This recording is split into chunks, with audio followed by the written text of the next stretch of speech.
is the President's National Security Advisor. How are you, sir? Glad to be with you. Thanks for having me. So we did something at the UN today, the President did. Tell us about that. Well, the President authorized the United States to withdraw from the UN Human Rights Council. And in fact, to go beyond that, we will now no longer fund our share of the cost of the Human Rights Council or the UN High Commissioner for Human Rights. And the reason for that is that the Human Rights Council, the High Commissioner, we think are just fundamentally misdirected, misguided. They don't advocate human rights. They've been actually used by human rights abusers against the United States, against Israel. And it's time to get off. You know, this is very important. It's something in 2006 when I was at the UN, we voted against the creation of this new body. It was supposed to be a reform of the previous UN Human Rights Commission. It was not. The Bush administration didn't join even after we were outvoted. Obama did. This reverses Obama's decision. And why did Obama so desperately want us to be a member of this? Because it's part of the theology of the left in America that really all nations basically are equal. Everybody's human rights record is fully subject to scrutiny by the international community. You know, Iran, the United States, pretty much all the same thing. Everybody gets to judge performance. And I really think that the rejection of that worldview is perhaps the most important aspect of the President's decision here. Because it's certainly true the Human Rights Council is filled with human rights abusers. They get on the council to protect themselves. It's true that the council has been used in just grossly unfair ways against Israel and indeed against the United States in many respects. But the real issue here, I think, is American sovereignty. And I think it's something you're going to see the administration keen to defend over the next couple of years. A lot of different institutions, a lot of different questions, a lot of different ways of looking at it. But fundamentally here, this is a rejection of the notion that multilateral organizations are in a position to judge representative governments like the United States, or to try and impose their view of what an adequate human rights performance is. You know, John Bolton, over the decades, particularly on the left, but some Republicans too, have pushed for various treaties which would be overseen by various institutions that have as their effect the degrading of American sovereignty. That is, taking decision-making out of our constitutional republic, away from the American people and our institutions, and essentially exporting them. And this seems to be an ideology of the left, pretty much, because I even see some leftists now objecting to what you just did at the UN. Sure. Look, this is fundamentally, in their view, about tying Gulliver down, tying the United States down, binding us with rules and formulations that they make up that we're supposed to adhere to, whether they would be adopted by our democratic and constitutional institutions or not.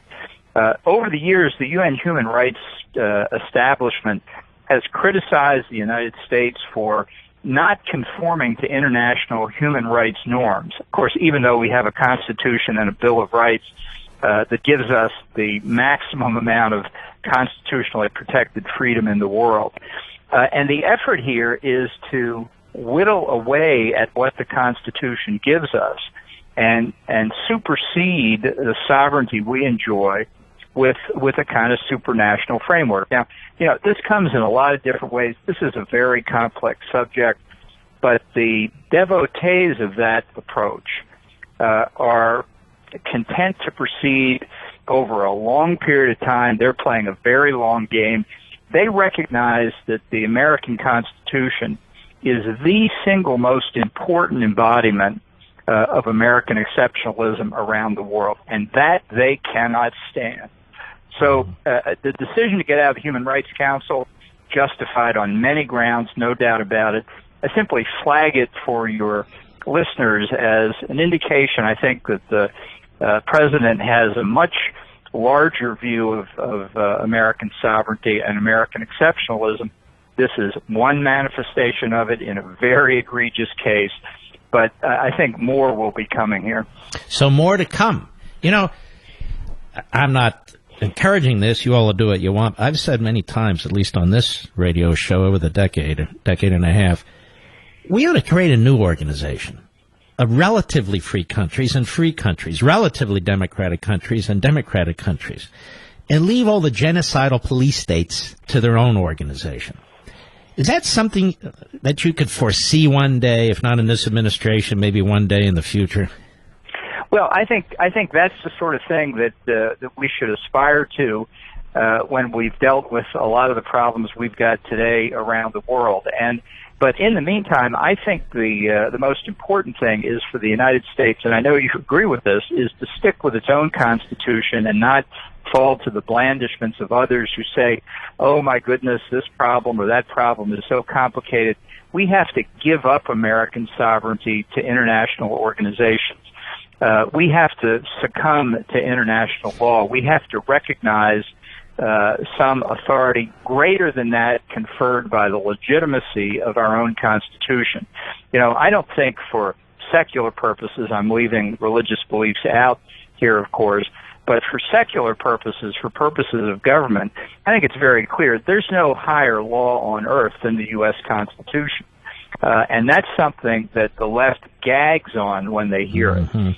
But we've struck a small blow for that today in getting out of the Human Rights Council. As I say, there are many reasons to justify it. Ambassador Nikki Haley laid them out in her statement. Mike Pompeo concurred in that. So it's a noteworthy decision in and of itself. But I just wanted people to know this is not the last we're going to hear about the president's concern for our sovereignty. That's very exciting. And I know you're right, because you've said it 3 times. So I know that's what you're... Let me ask you this real fast. We'll only have a minute. Can you give us an example of some of the council members on this or in this organization? Well, you know, you've had Iran, you've had the Congo, you've had, of course, Russia and China are on it almost all the time. As I say, human rights abusers, countries that should be criticized, get on precisely to protect themselves from criticism and to gang up on Israel. This is something we saw over the course of the UN Human Rights Commission, which we got rid of in 2006. But the UN was incapable of really reforming it in this new manifestation, the Human Rights Council, which is why I was proud to vote against it in 2006. I was proud we didn't join it. I was appalled when the Obama administration did join it. They had no success in making it better, and we've now acknowledged that, and President Trump has taken us out and defunded this organization. Well, John Bolton, I'm thankful you're there. Keep up the great work. You got quite a team there. God bless you, my friend. We much appreciate it. Well done today. We'll be right back.